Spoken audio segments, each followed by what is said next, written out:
पहाड़ी देशी क्या ये उत्तराखंड किसी पहाड़ के लोगों के लिए बना जो, और पहाड़ में है कौन? कोई मध्य प्रदेश से आया, कोई राजस्थान से आया, कोई कहीं से आया। नमस्कार, आप देख रहे हैं उत्तराखंड टाइम। मैं हूं आपके साथ प्रेम पंचोली।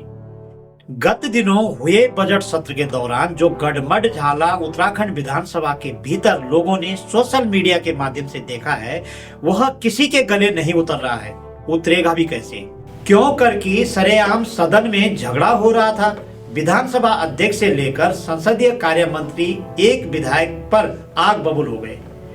अन्य माननीय तमाशबीन बने हुए थे। जानकार पूछ रहे हैं कि विधानसभा का यह बजट सत्र झगड़ा करने के लिए आयोजित किया गया है या गाली गलौज करने के लिए आयोजित हुआ है या राज्य के चौमुखी विकास के लिए मंत्रणा हो रही थी, यानी बजट और तमाम कानूनों को लेकर।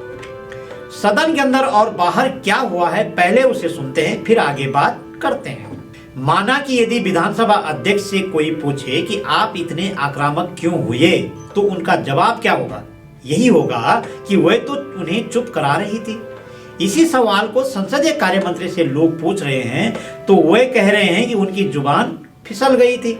इनके जवाब पर आप गौर करेंगे तो पाएंगे कि इन्हें कोई मलाल नहीं है कि संसदीय परंपरा होती क्या है। सारे मतलब वही, यही तो मैं कह रहा हूँ, सारे साले है उसके क्या। साले बोला उसने, साला बोला, साले भी नहीं साला बोला उसने। साला उत्तराखंड के क्यों से साला पहाड़ियों के लिए बना उत्तराखंड, ये क्या शब्द होता है? अरे भाई, पहाड़ ने तो डिमांड करी थी, मुजफ्फरनगर वाले थोड़े नहीं आए थे हमारे साथ में आंदोलन में। उन्होंने तो हमारे माँ बहनों के साथ में जो गलत काम किया, उसमें कौन था? कोई पहाड़ी नहीं था, पुलिस वाला जिसने गलत काम किया हमारे साथ। हमारे माँ बहनों के साथ फायरिंग किसने करी, वो याद कर ले। उस समय भूल गए हैं वो। या तो दुकानदारी करने आई है, दुकान चलानी, उन्होंने पहाड़े को मारना है क्या? और हमें साले बोल रहे। अरे भाई, हमारे जो संस्कार और संस्कृति बताती है कि हमारी बहनें हैं, बेटी है, उनकी अगर शादी भी होगी तो उत्तराखंड में तो होगी, मैंने शादी से तो होगी। मतलब आपका कहना यह है कि वो अपनी बातों को अब छुपाने का प्रयास कर रहे हैं? छुपाने का ही उन्होंने, कोई अगर वो कहे कि क्षमा मांगता और क्षमा मांगने लायक नहीं है, उसने अपराध किया है और घोर अपराध किया है, और घोर अपराध की सजा उसे बहुत भयंकर मिलेगी, बहुत भयंकर मिलेगी।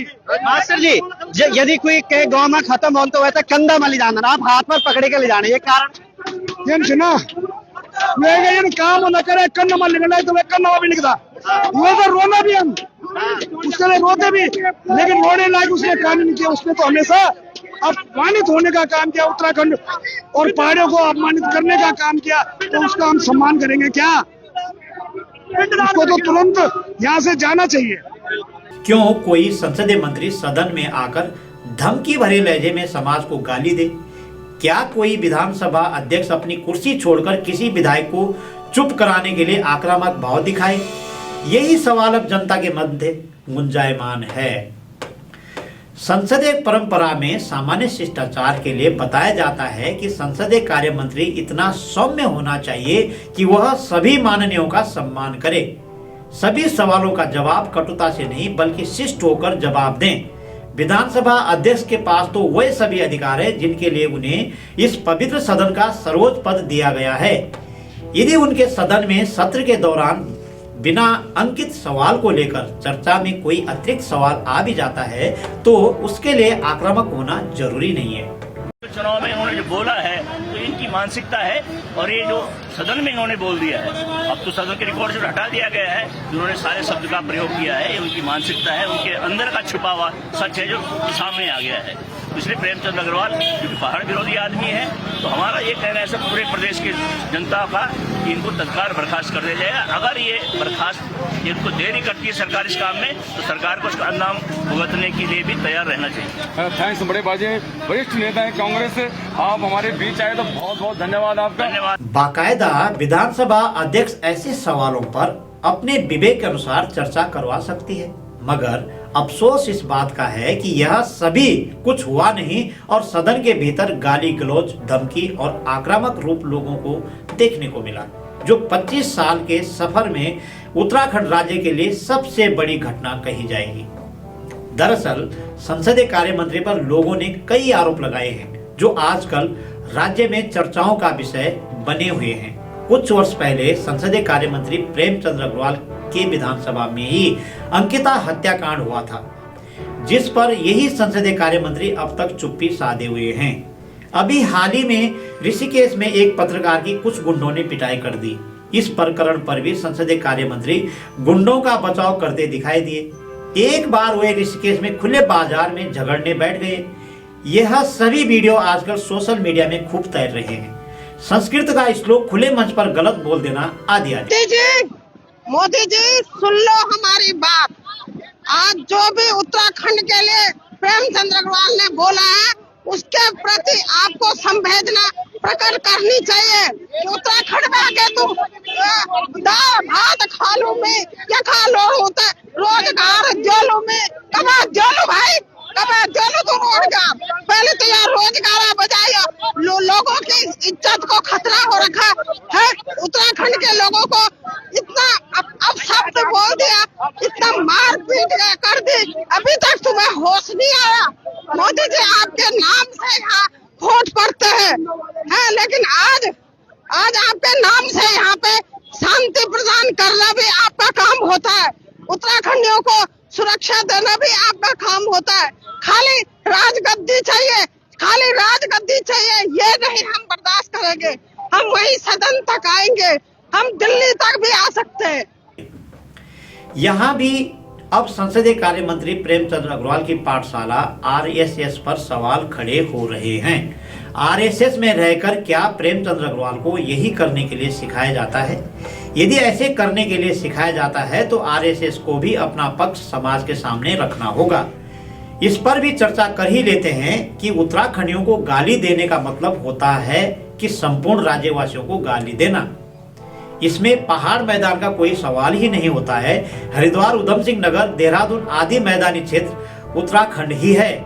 उनके बयान को आप सुनेंगे तो उन्होंने गाली देते वक्त उत्तराखंडी साले का इस्तेमाल किया है, अर्थात संपूर्ण राज्यवासियों को गाली दी है। राज्य में हो रहे आंदोलन में यह बात सामने आ रही है कि जगह जगह जब माननीय मंत्री अपने को अलग करके संपूर्ण उत्तराखंड को गाली देते हैं तो उन्हें खुद ही शर्म आनी चाहिए कि वह इस राज्य से चुनाव न लड़े। पर दूसरी तरफ सवाल खड़ा का खड़ा है कि इसके बावजूद भी वे चुनाव जीत जाते हैं। इस पर भी लोगों का सवाल फिर खड़ा हो जाता है कि इनके साथ न जाने क्यों इतने बड़े संगठन की भावना जुड़ी है। यदि यह संगठन इन्हें छोड़ दे फिर चुनाव यह लड़े तो इन्हें मालूम चल जाएगा। दरअसल हर बार मंत्री महोदय आक्रामक उग्र ही दिखते हैं। सवाल यहाँ भी है कि क्या आरएसएस की पाठशाला में यही सिखाया जाता है? विधानसभा अध्यक्ष का भी उग्र होना बड़ा सवाल पैदा कर रहा है, इसलिए कि संसदीय परंपरा में ऐसा नहीं होना चाहिए। जितने सवाल संसदीय कार्य मंत्री और विधानसभा अध्यक्ष पर उठ रहे हैं, उतने ही सवाल नेता प्रतिपक्ष यशपाल आर्य पर भी उठ रहे हैं। वे सरेआम सदन में चुप्पी साधे रखे, यही नहीं पक्ष विपक्ष के सभी माननीय चुप्पी साधे रखे, जबकि सदन के भीतर जितने माननीय हैं वे सभी उत्तराखंडी हैं। कुल मिलाकर सदन में जो बहस माननीय अग्रवाल ने आरंभ की है वह उनके हिस्से की भी नहीं थी, क्योंकि वह तो उस सदन को व्यवस्थित और अनुशासित संचालित करने की जिम्मेदारी ले रखे हैं। विधानसभा अध्यक्ष, संसदीय कार्य मंत्री और नेता प्रतिपक्ष की योग्यता का यह प्रमाण इस दौरान के विधानसभा बजट सत्र में सामने आया है। ऐसा लगता है कि यह लोग अहंकार में चकनाचूर हो चुके हैं। विधायिका और संसदीय परंपरा को इन्होंने न तो पढ़ा है, न ही यह माननीय संविधान को तवज्जो दे रहे हैं। इस दौरान के सत्र ने सदन की परंपरा को दाग कर दिया है, जो सदन की कार्रवाई के वीडियो में दिखाई भी दे रहा है।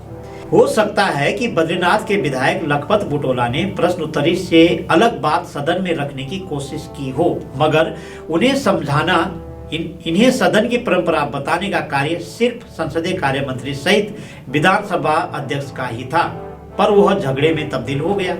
कहने का तात्पर्य है कि सदन की कार्रवाई शांतिपूर्ण और शिष्टाचार से होती है। कहने का तात्पर्य है कि सदन की कार्रवाई शांतिपूर्ण और शिष्टाचार से हो, जो इस दौरान नहीं दिखाई दी। झगड़े के कारण भू कानून, बजट सत्र आदि अन्य कानून अधूरे रह गए हैं। इसकी जिम्मेदारी सदन में बैठे सभी माननीयों को लेनी होगी, अन्यथा आने वाले दिनों में यह झगड़ा थमने का नाम नहीं लेगा और हालात को काबू करने में बहुत समय लग जाएगा। दूसरा यह कि जो जन धन की हानि होगी वह सबसे खतरनाक समय होगा। समय रहते आरएसएस को भी अपने शिष्य को समझाना होगा। विधानसभा अध्यक्ष सहित नेता प्रतिपक्ष को समाज के सामने आकर स्पष्टीकरण देना होगा या कुछ दिन के लिए फिर से इन्हीं मुद्दों पर आवश्यक विधानसभा सत्र आयोजित करना होगा। हमारी यह रिपोर्ट आपको कैसे लगी कमेंट करके अवश्य बताइए। अगली कड़ी में ऐसे ही कुछ ही खास विषय पर हाजिर रहूंगा। नमस्कार।